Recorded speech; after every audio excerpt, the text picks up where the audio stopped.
testing, testing.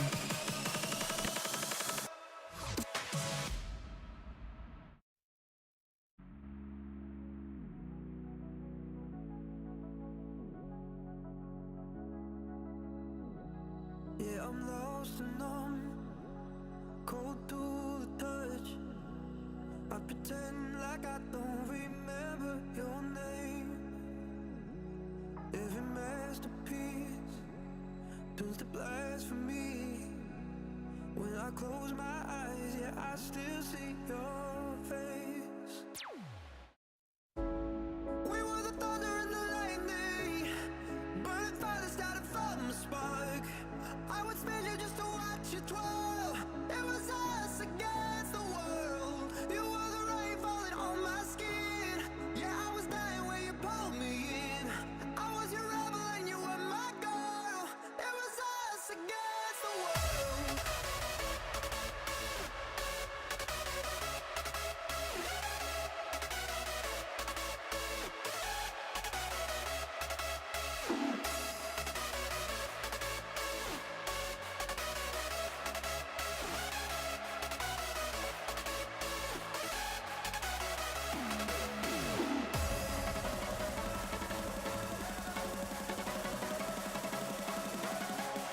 I was your rebel and you were my girl. It was us against the world.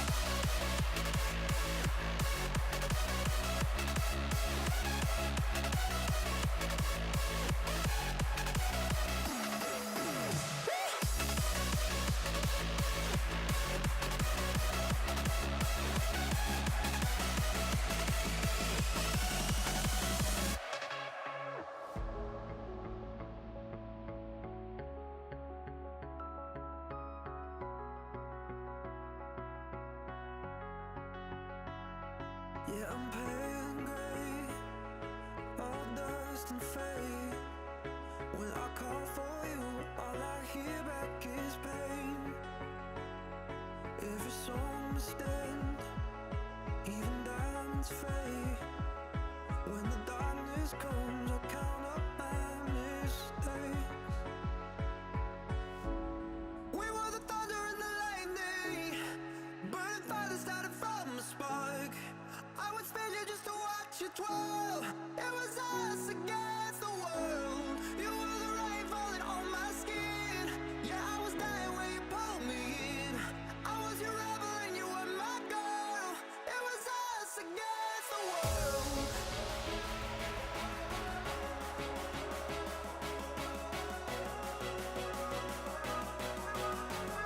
We were the thunder and the lightning.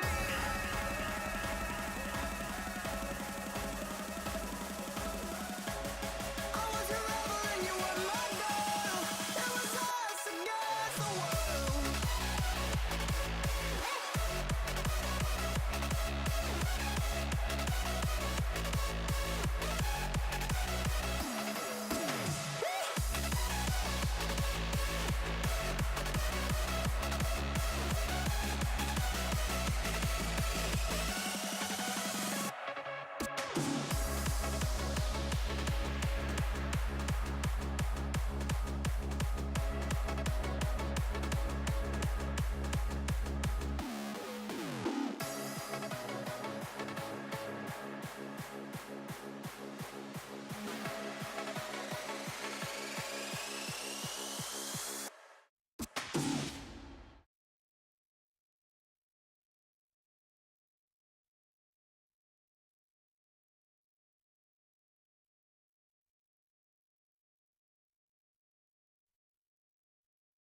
I was thinking that maybe when you get back, you could come with me. Walk, work, fall in love right now and spend all our money. Jump with me. Jump with me. I've been feeling it buzzing in my fingertips. Wanna try you out. Get lost, get far away, and do what we wanna do now. Jump with me. Jump with me.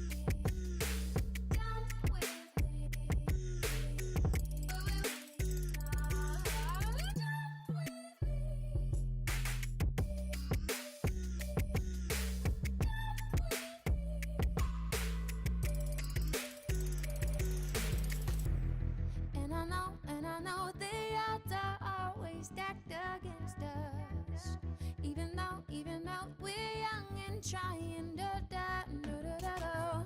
Baby, don't get no. And I know, da da da da da da. Ooh, ooh, ooh, ooh, ooh,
Mark, and we're going to start our live show now.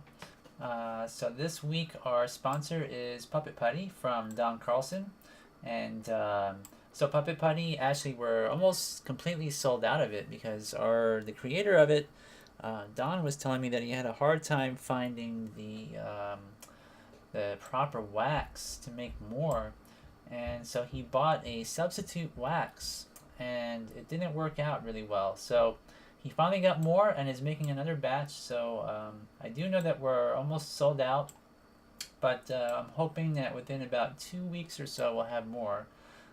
So really that's kind of why I wanted to have him as our sponsor this week, so I can let everybody know that there will be more Puppet Putty soon. Let's see, and so let me put on my web camera. There we go. Okay, let me make sure let's see, this is working. Yes. Okay. Alright, so the previous week we worked on our mother character here. And actually let me put my chat on the other side of my screen so I can read everything. Okay, just some technical things to take care of. So welcome everybody. Welcome I Am Toys and Laugh Out Loud Animal Vids. Alright. So yeah, so last time we were working on our mother character here, and so I don't have her head on her body, and the arms kind of go like this. So I did make a note. If you guys recall, I wrote this down just so I wouldn't forget that we're going to be cutting off the lower half of her body, and we need to make some sort of a replacement system down here to make a walk cycle, and that is the challenge for today. So it's going to be a little bit difficult. I kind of gave it some thought, and some of the things that we need to do first is I need to slice it really carefully with the sharp knife here, and I'm going to have to roll out some more of this clay to the proper thickness. Also, when this character walks, the character needs to, when you walk, of course, you're going to take a step and you're going to go up and down, right? You also kind of lean forward. So, I mean, there's a lot involved in a walk. Walks are the most complicated and difficult things to animate. But we don't want to really spend a lot of time on it. We just want to kind of give the impression of a walk, and it doesn't have to be perfect because these are stylized puppets. And so it just needs to be, a quick motion. And I'm not really sure how I'm going to do that. Most walks are somewhere around 16 individual frames for a simple walk. I guess that would be, let me see here, that'd be like per step, or is that, I think that's per step if I remember right. It's been a long time, but we're going to try to do it, perhaps we're going to do it on twos because I don't want to make a lot of replacements. We don't want to make a lot of these lower body parts. But anyway, let's figure it out as we go. I'm going to start taking some of this stuff apart here.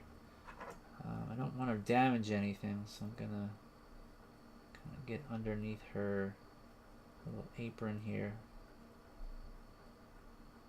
I think I stuck it down pretty good, didn't I? Now this part, we might be able to use this. Well, I can still use it on this, but I guess I'm probably going to have to make more for the replacements. Let's kind of clean this off a bit. Do the same with the other side, and also I got to take off these little knots on here. Take that one off.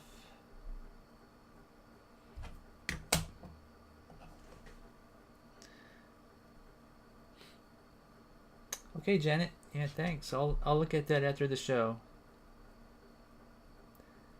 Janet was telling me that she likes I guess it's the Mickey Mouse Club from Disney. And I was telling her when I was a little kid I used to watch that.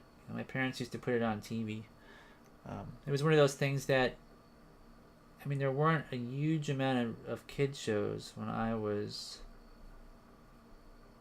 maybe 5 or 6, 7, 8, something like that. And the Mickey Mouse Club was really popular.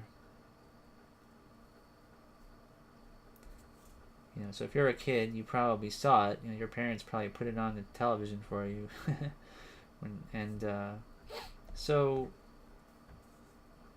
yeah, Disney's kind of they've been around for a long time, and I guess, when did Disney start? When did they start making films? Like in the what was the first one? Like Steamboat Willie, I guess, would have been like the first cartoon that they made under Disney. And I guess Ub Iwerks, is that right? I think that was his name. I think he was the guy that actually drew Mickey Mouse. He also made the that system where they used to animate on glass, which is actually similar to what we're doing here. Oh yeah, Annette. Yep. Yeah, she passed away about how many years ago now? It's been about 5 years, something like that. She had multiple sclerosis. I remember that because that's what my mom had, so it's one of those things that, it's kind of sad. It's not a very fun thing for people. Not fun. But yeah, they used to have, MICKEYMOUSE, and they would have, actors and actresses, and then they'd have, like, of course, Mickey Mouse was animated and all that kind of stuff. So, alright, so we got some lower bodies cut off here for the walk cycle. Now, what I might do is, now that I've cut these off, I want this apron string to be the dividing line between the two. And so I'm probably going to manipulate that later. I might like squish this a bit so that there's an overhang of clay to hide this line. Because, it might not be too noticeable, but I think when I start to add on the replacements, it's going to be hard for me to match this line perfectly, because I'm going to have to lay this on another piece of clay and make a cut using this as a template, and it's going to get a little bit messy. It's not going to be perfect. Now, if I wanted this to be perfect, I could use a mold, but I don't know if I want to do that. I think that we can get away with just cutting up some clay. At least I'm hoping, anyway.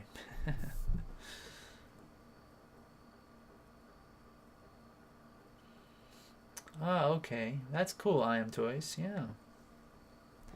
Yeah, they've got a bunch of stuff out there. I guess it's like they have injectables, and they've got some other things, but let's see here. I am going to roll out this clay here. So I've rolled it out with the pasta roller, and I'm going to fold it and see if that's a good thickness or not. And that is actually really close. So I know that this is something I can use to cut out the next part, like this. So here's the original, and I'm going to scribe a line here around our original and transfer that to the clay underneath.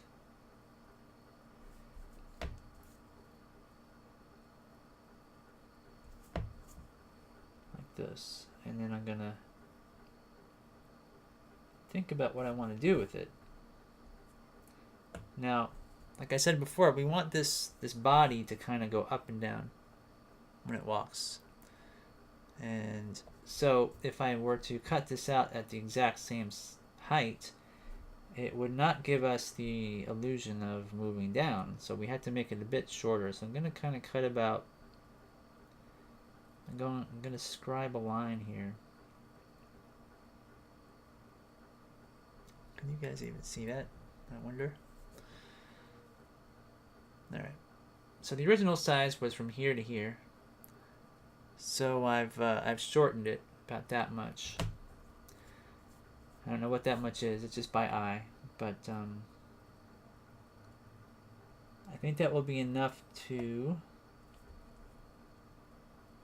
make the body kind of bob downwards slightly. I'm trying to think, maybe I should do one that's a bit longer too.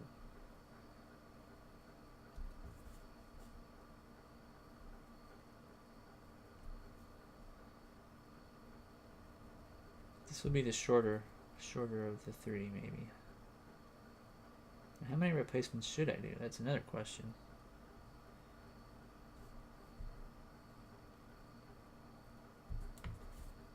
Alright, so I've got that one. I'm going to squish this a bit and then fold it over as a pressed piece like this.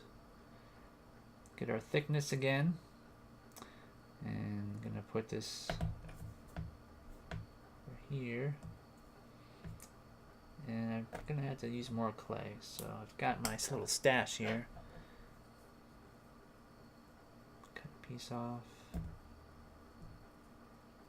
need a little bit more, and repeat the process because this is going to be too small.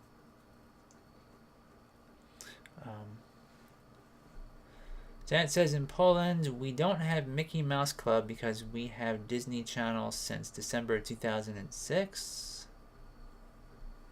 Huh.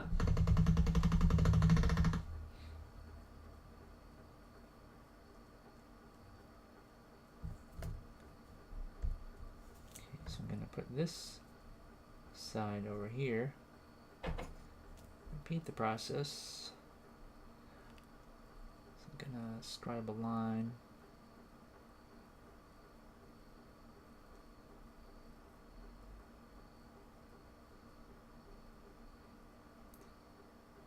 Just like that.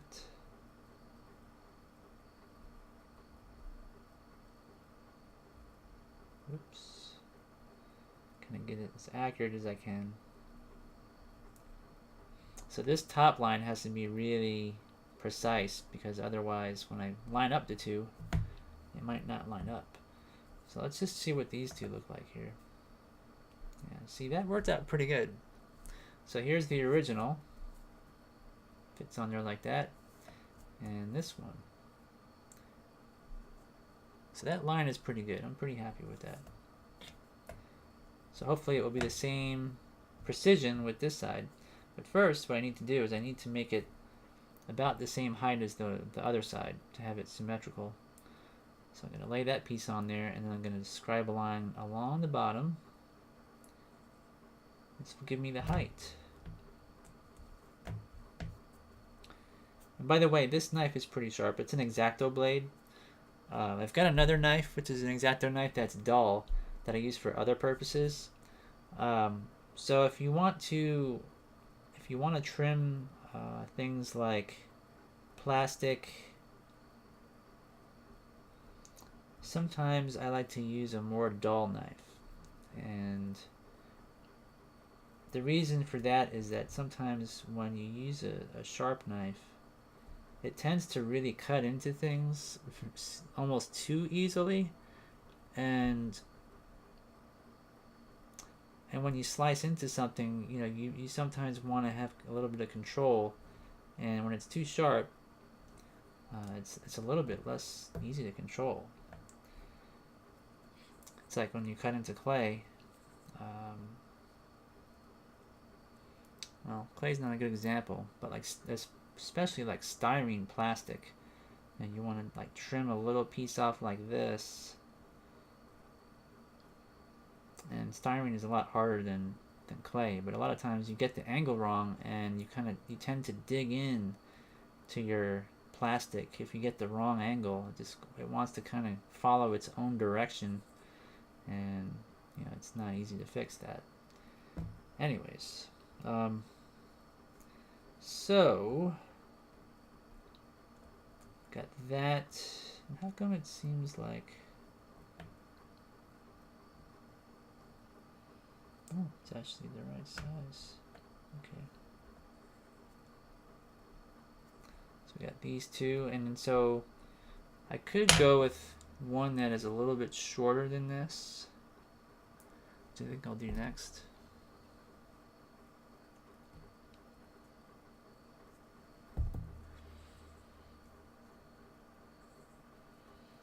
Yeah.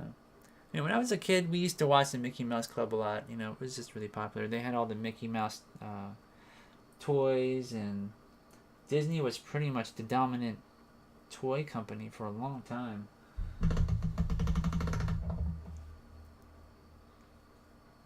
They've just been around so long that.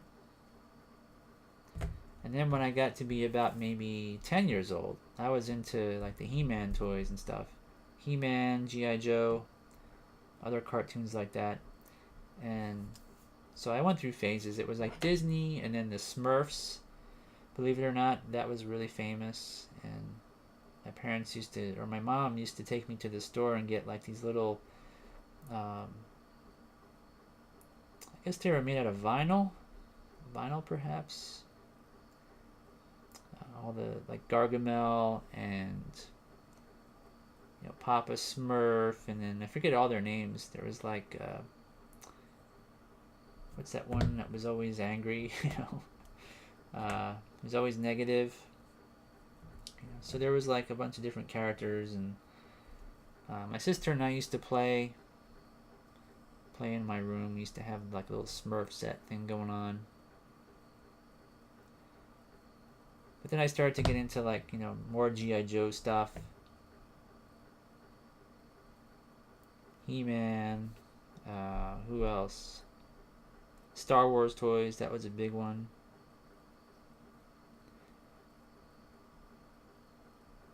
Okay, so this is going to be the shortest replacement part here, so cut this one up.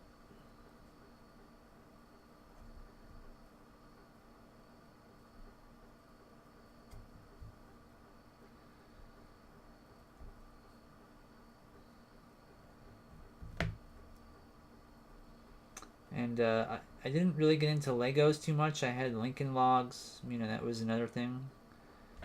And the reason why is you could build something like a house really fast with those. Compared to Legos, there were a lot of small parts. I always wanted to build stuff quick. So I had Lincoln Logs.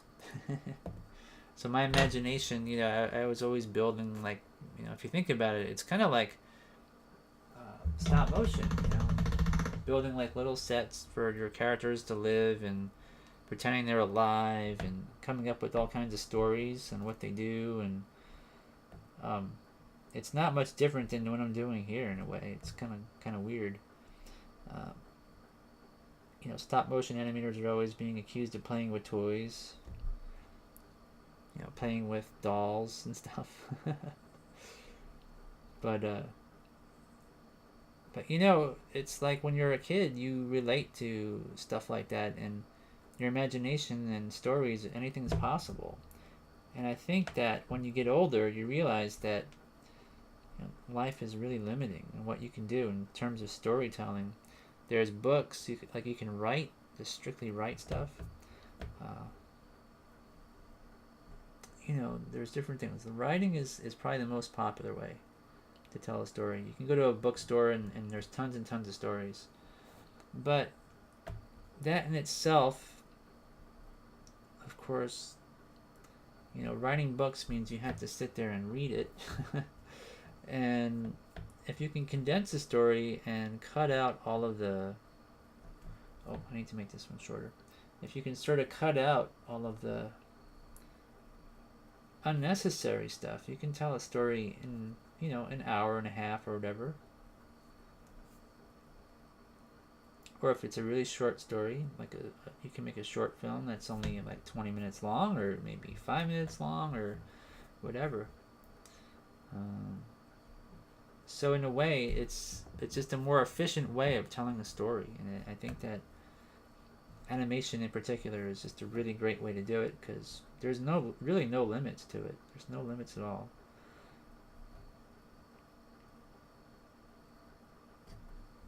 And it can be a powerful way to tell a story as well. Let's see, is this good? Is that lined up there? There we go.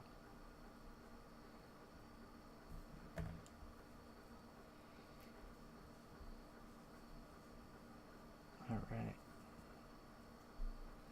And that's really what it comes down to is storytelling and doing it in a way that is visually appealing. And, you know, if you have an art and people like art anyway, if you're into sculpting or if it's drawing or whatever. Okay, so we've got our static pose, we've got, and then two motions, potential motions, up and down. Yeah, I was thinking before maybe with this what I would do is I would have like a little protruding like foot of some sort to show the motion. But I wonder if just moving it up and down like a xylophone, you know, kind of a motion would be okay as well. And then maybe just extending like the rear part like a almost like a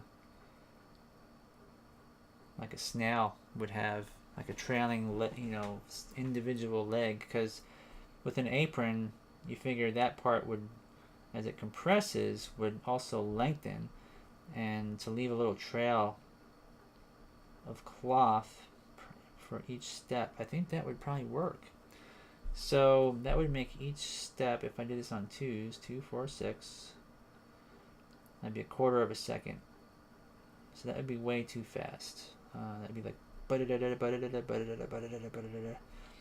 we did it on 3s, so 3, 6, that'd be 8, 16, 24, 1/3 second. Well, I think I'm gonna add one more. It's going to be slightly taller. I'm going to make the body kind of go up. Alright.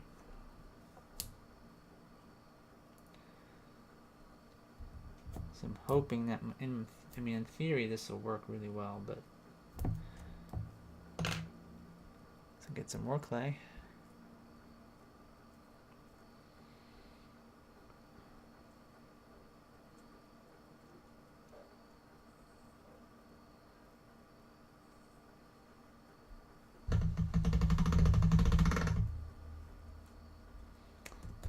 I'll be right back, everybody.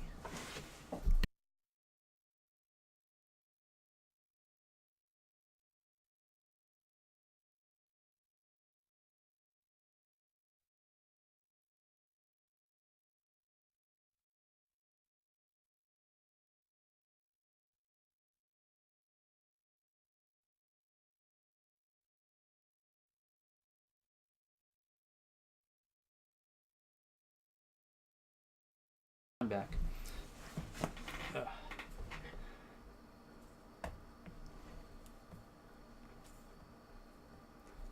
Alright, so I'm gonna make sure that I flatten this first. And I'm gonna do the same thing. And I'm hoping I can keep track of all these and figure out what I'm doing when I have a whole bunch of these in front of me, but I'm gonna trace this one again.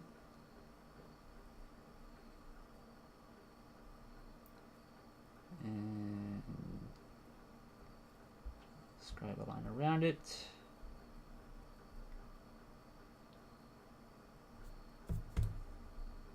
Okay. Oops. So I want to make this one just slightly taller than the others. So I'm going to scribe a line that is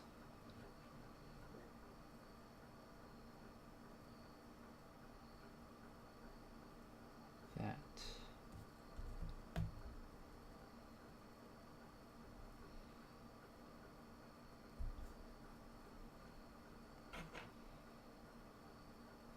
So let's see here. Oh,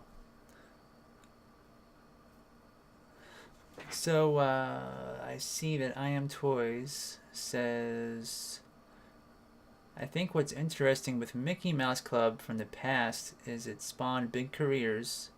Christina Aguilera, Britney Spears, Justin Timberlake.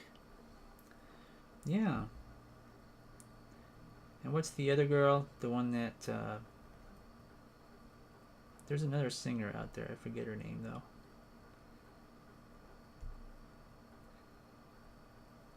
There's even a guy on YouTube that everybody hates now, like Jake something or other. I forget his name. Is it Jake Paul? I think his name is Jake Paul.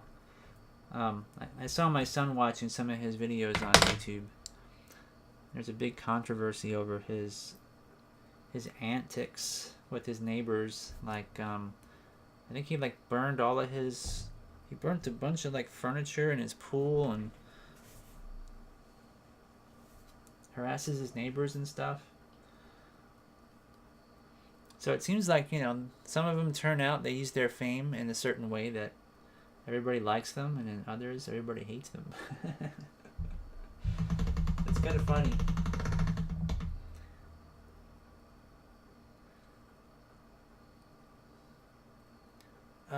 So Janet says, tell you about what TV show I dreamed Disney made. And she says, I wish Disney made a show where connect with viewers like kids sent drawings and animators comment. Oh. Yeah, like to draw stuff and then have someone give you like some tips. That'd be kind of cool. I mean, that's kind of the thing. Like when Disney starts to get, if they did that, it would be difficult, you know, because they're so famous that I think everybody would send in animations and drawings and stuff, and they wouldn't really be able to respond to like 99% of the people, because how many little kids would do that? That's the bad part about being overly, you know, huge and famous, and is you kind of are disconnected with people, and people become like a statistic, and you have to think in terms of, you know, if you want to interact with people, it's not going to be very personal anymore. It's going to have to be sort of, you know, well, we'll just build Disneyland or another Disney World, and people can visit, kind of a thing. Maybe get a hug from, you know, mascot or something, and a wave hello, that sort of thing.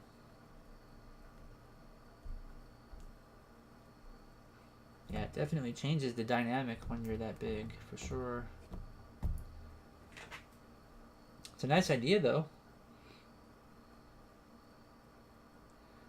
Okay, so I've got all these parts made, and they're the size that I want. Let's see, I don't know if this one's going to be too tall. Let me look.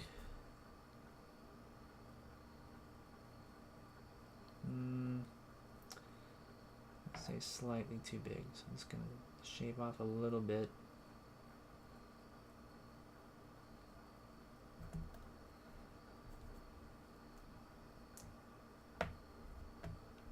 Okay.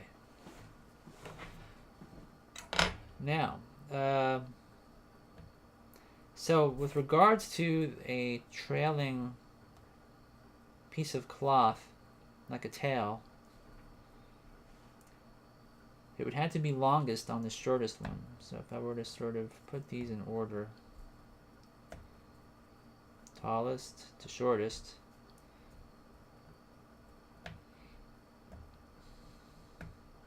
so the tallest one will have the shortest tail. Shortest will have the longest. And so what I could try to do here is line these up in a row. Make sure they're absolutely straight. One of my tools.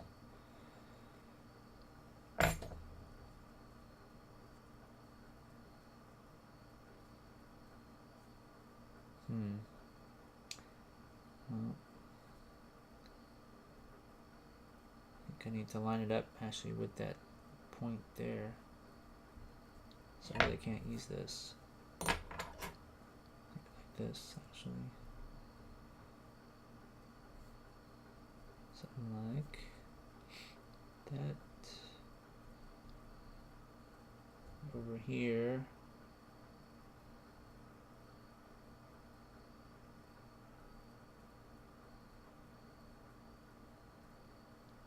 Okay. Technically, these are pretty close to where they need to be. What I'm trying to say before is like the tip here, it's going to always be at the tip here. So I'm lining up the tips in a row and hoping that this is pretty close. Doesn't have to be super precise because you can see here that it kind of comes out a bit. So that part has to be lined up. Alright.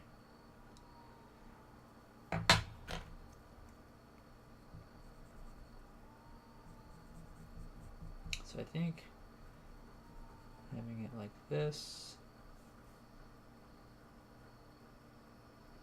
And also, since this one is going up, I want this to be shorter, believe it or not. So this will have to be inwards. Let's take off about that much. Like this.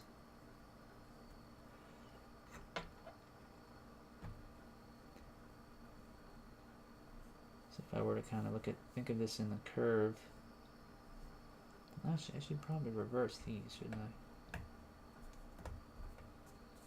Like that.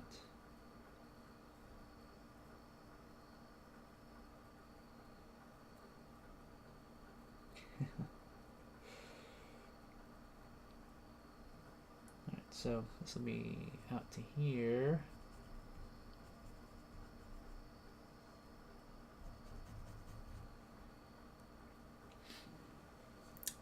Hey Sammy. So Sammy says I finally got to watch your show live. Your show is live at 10 a.m. where I live, so I'm always working, but today is a holiday in Korea. Cool. Wow, all the way from Korea. That's awesome. Didn't you come by here once before, I think? A long time ago? Aren't you out there? Are you a teacher in South Korea?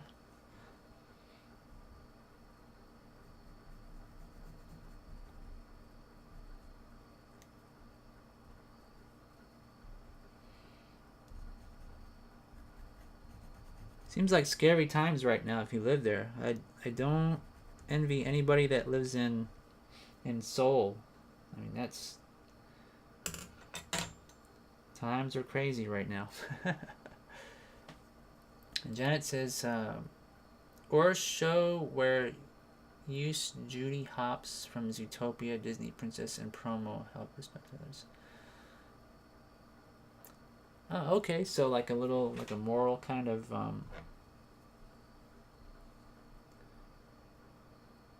teaching respect and everything. That's pretty good. Yeah, I mean, Disney is a fairly moral company. They're really family friendly. They try to think about other people and including, different cultures and teaching about different places and bringing people together and stuff. So I kind of, this is pretty good. So Sammy says that's right. Maybe it was around 2 years ago. Yeah, I think you were here once then. I kind of remember you. Because it's kind of unusual to have somebody from the other side of the planet watching live.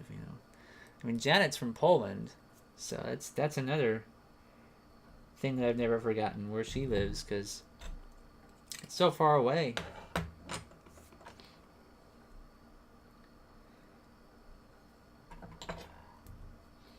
But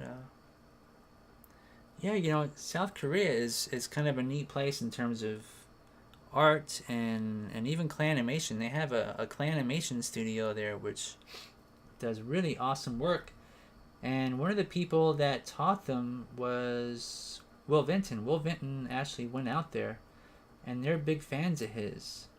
And unfortunately, I can't really remember the name of the studio right off the top of my head, but they do animation, clay animation, in the same vein as what Will Vinton did, which is to use mostly all clay characters.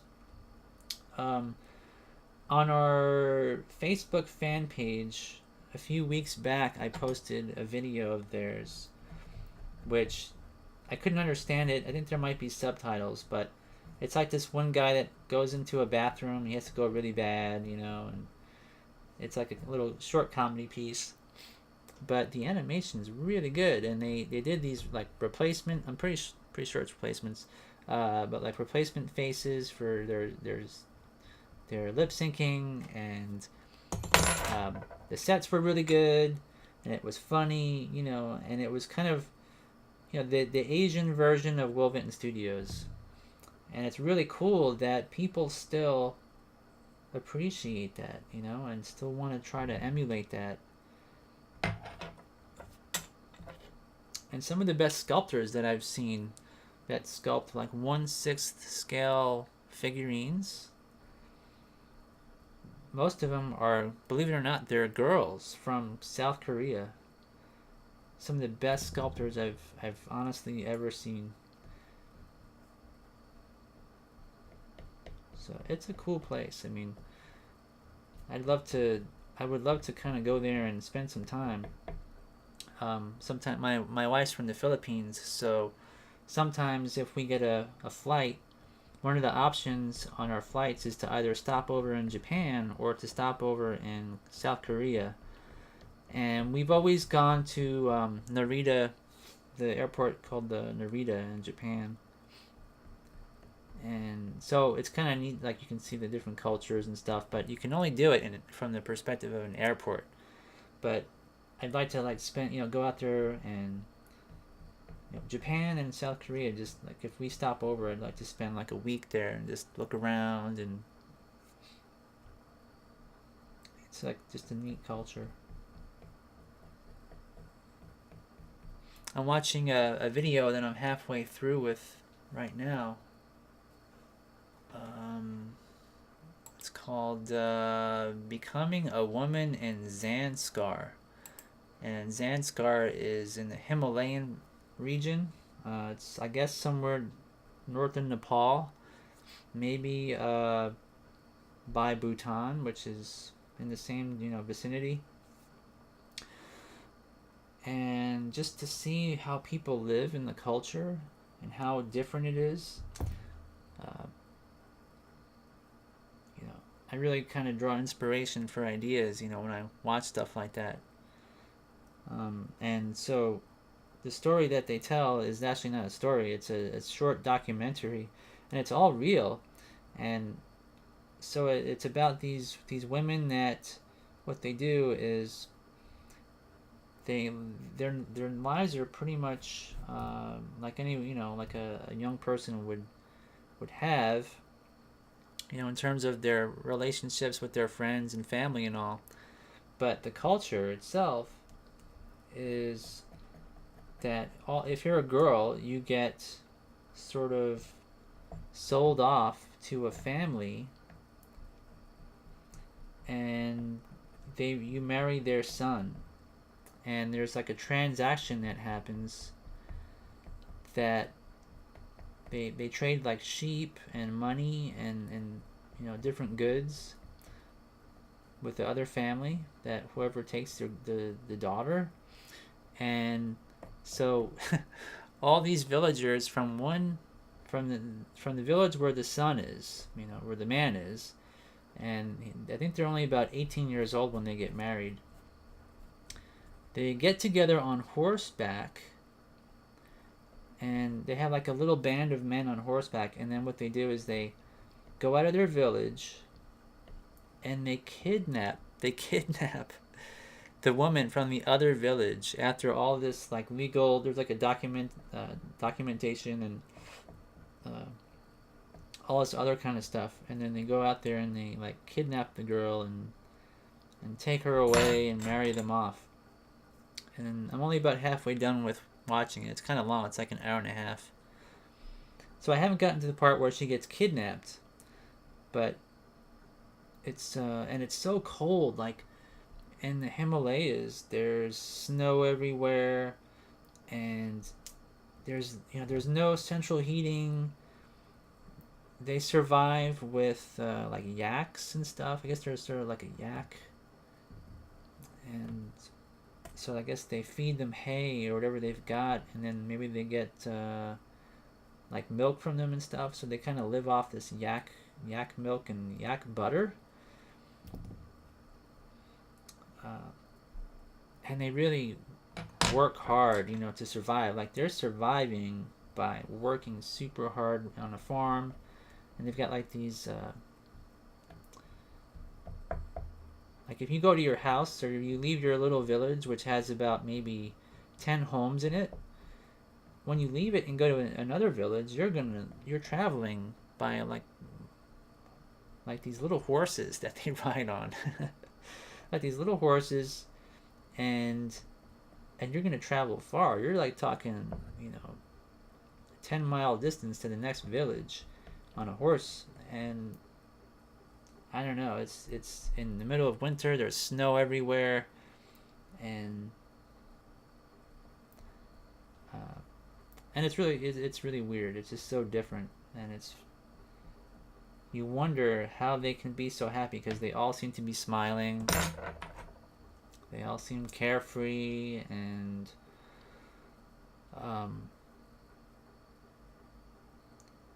but what some of the girls do, because like they don't want to get married off to some guy who's a real jerk or anything, and they don't actually know the other family that they're getting married into. Like they've never met them or anything like that. So some of the girls, what they'll do is they'll try to get out of that by becoming Buddhist nuns. So they go to a local temple and I guess talk to the head monk or something and try to arrange to become a nun. And so that life, they see that kind of a life as being one that they can kind of stay in control, but they still have to leave their families to a large extent and travel off to these other temples, which I guess are far away, And so the story, when they show these girls, they're these two lifelong friends, and you can tell that like they just love each other. They're only, I guess, like I say, about 18, and they're so like innocent, and it's like I say, it's a different kind of culture where like their innocence is really the predominant sort of trait that they have. So when you see them, they just look like, they look, like I say, just really innocent. And so when you see them and they're sad and they're crying because they're saying to each other like, oh, this is the last day we're going to see each other. I'm going to become a nun, and and another girl's like, yeah, and I'm going to get married and taken away, like kidnapped and taken away. You're just like, oh man, it's so harsh. Like those girls are just trapped. Like, what do they do? And yeah, so you think you're having a bad day or something like that, and you see that, and you're just like, wow, I should not complain about my day today.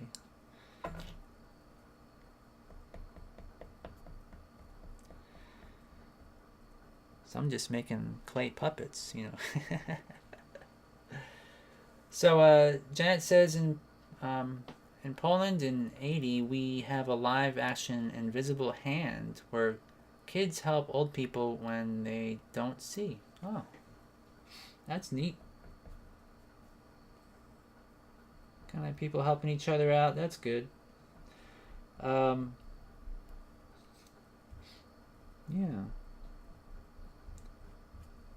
I think the most sort of moralistic TV show that we had when we were kids was Mr. Rogers. Mr. Rogers' Neighborhood. He used to go. I mean, and he's still famous today, just because of, his heart was so big. He really cared for kids, and we have in America we had this thing called the public broadcasting system, which is, I guess it's funded through donations and some like public taxes and whatnot. And let's see, is this gonna be good here?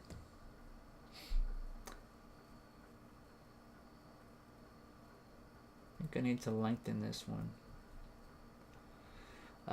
But the public broadcasting system, which Mr. Rogers was a part of, he used to fight to get funding for his TV show. Let me see something here. And he used to teach, the basics of just getting along with people and stuff, and tell different stories, and he had like hand puppets and all that, and so he was like a popular icon in America that dealt with all that kind of, the moralistic issues and stuff. People really loved him because like I say, his heart was big, and he just loved people and wanted to get kids on the right track, I guess you could say. Always wanted to make sure that kids understood how to be nice people and, how to deal with problems and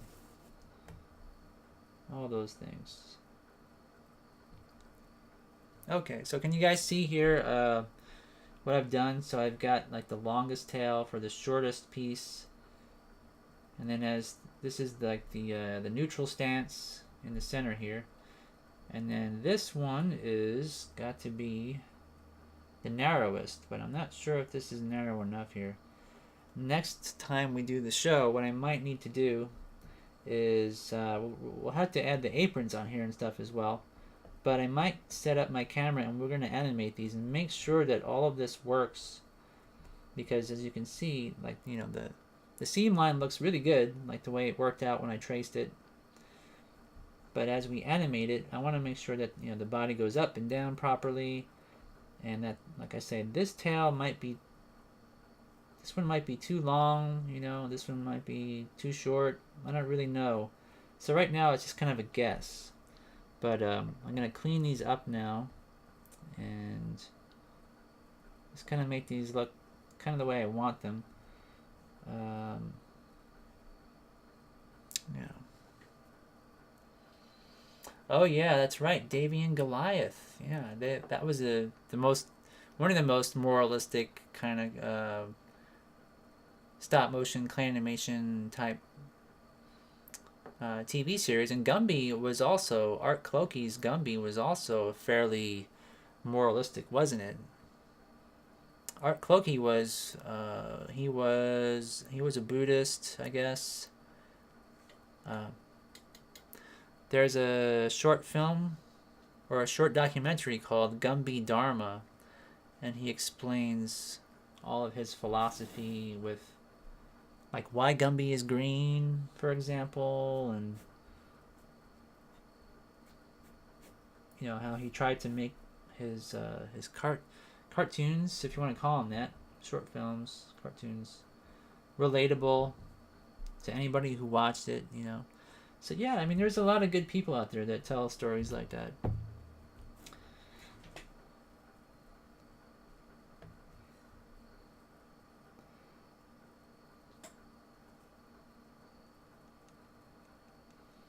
Yeah, Gumby's really, that's, I could have sworn I heard something about them kind of making a comeback, like there was going to be more Gumby shorts made.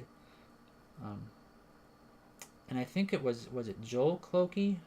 I think it was Joel Clokey, his son, who was either making another documentary or making some more Gumby shorts, but I can't remember now which one it is.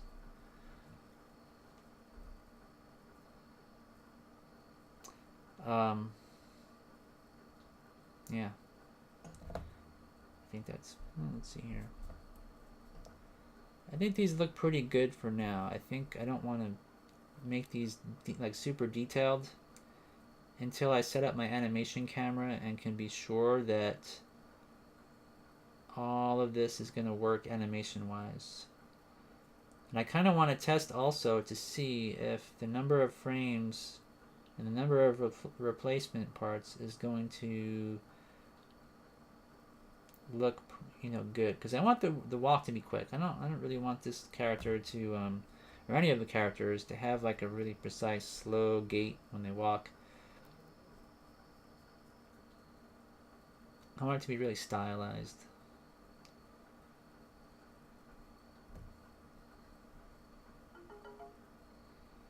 Okay, so and yeah, so the left and right side of the feet kind of, you know, having a whole left side and a right side shifting back and forth. I don't have to worry about with this tech, you know, sort of style. Whereas before I was thinking what I should do is, you know, have like a little foot that kind of comes out like this, like have a little bulge there, and then have it move forward and backward and forward and backward, like you could see that foot kind of going back and forth, back and forth. But that would be a little bit more complicated. It would be nice, but like I say, we're going low budget here.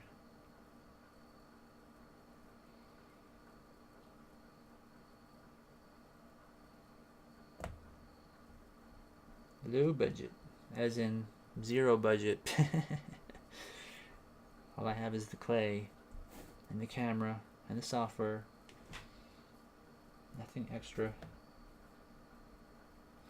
Alright. So Hoser Lou says, and I think maybe it was the Lutherans that produced the show. Yep, I think so, wasn't it? Yeah, it was a Christian group, I thought. Also, it might have been the Lutherans. Yep, so they kind of got their Christian philosophy in all the shows, and you think so, Jason? Blue Daleks? It does right now, doesn't it? Because there's no head on there, no arms. So Janet says in 2000 year we have a show where kids play games via phone. So this is why I say TV show connect with viewers. Ah, okay. Yeah, that's, like I say, that's something that I agree with. You know, I think that it would be nice to have kids connect with a TV show, you know, like have characters, but nowadays, man, it's big corporations and everything where there's just it's almost impossible. Let's see here. Yeah, so I'll have little aprons. I think this will look good here.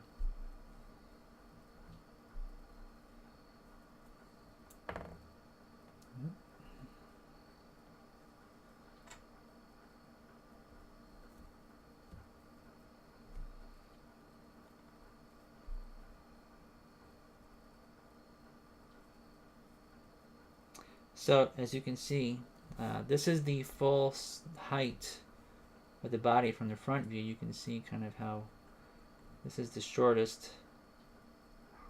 So the difference in height is not too extreme. You know, we're talking about maybe that much, maybe ½ inch or so. I think that's good, because I don't want it to be like, you know, if I were to go much lower than this, I would have to sort of squash the body out, or it would look weird, I think. You know, have like a curve in the front. Like I said, that would be nice, but it's much more complicated.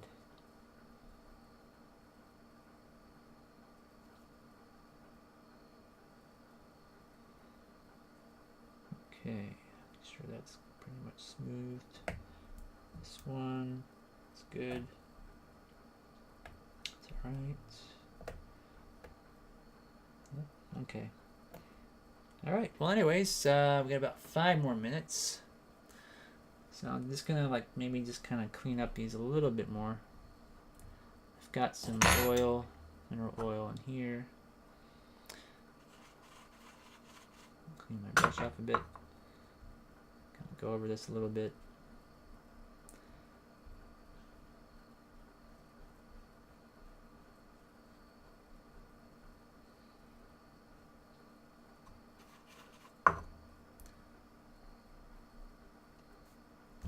Oops.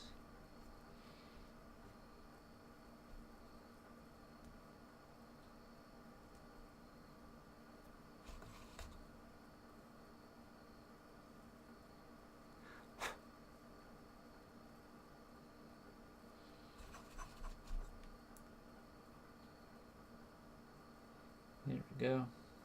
A little bit smoother.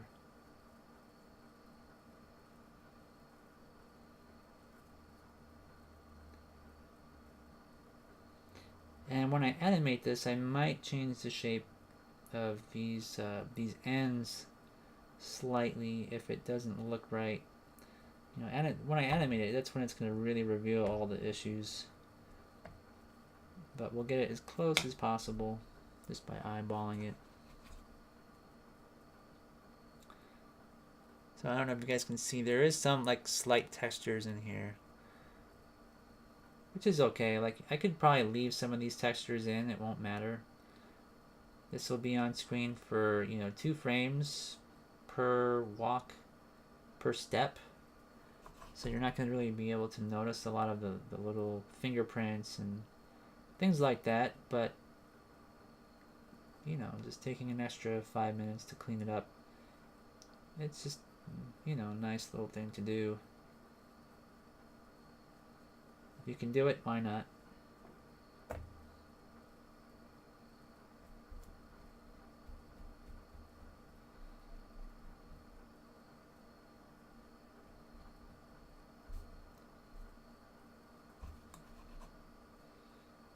So again, it's kind of...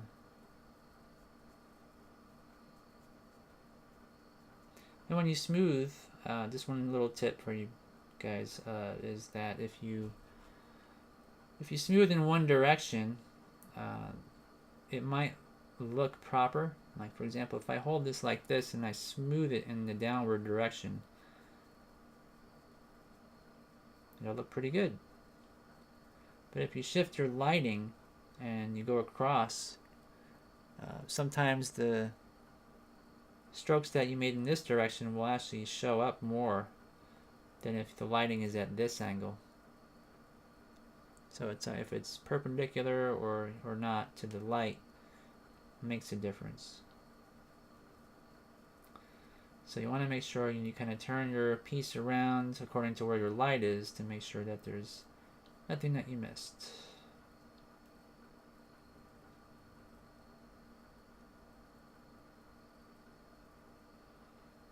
Okay, I think that's all right.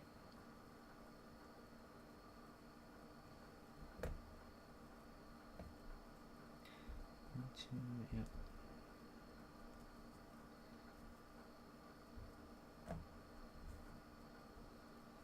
This up here.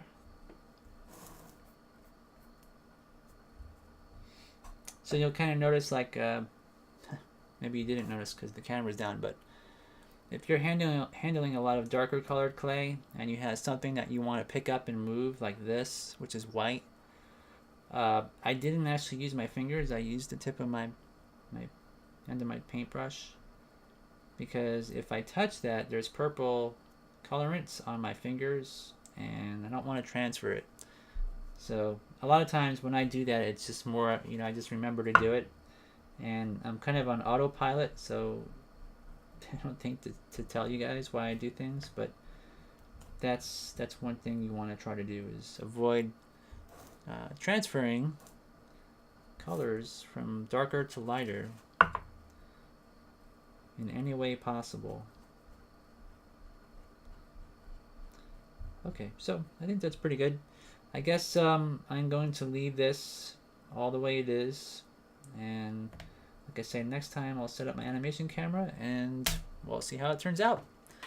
Alright, well, catch you guys all next week.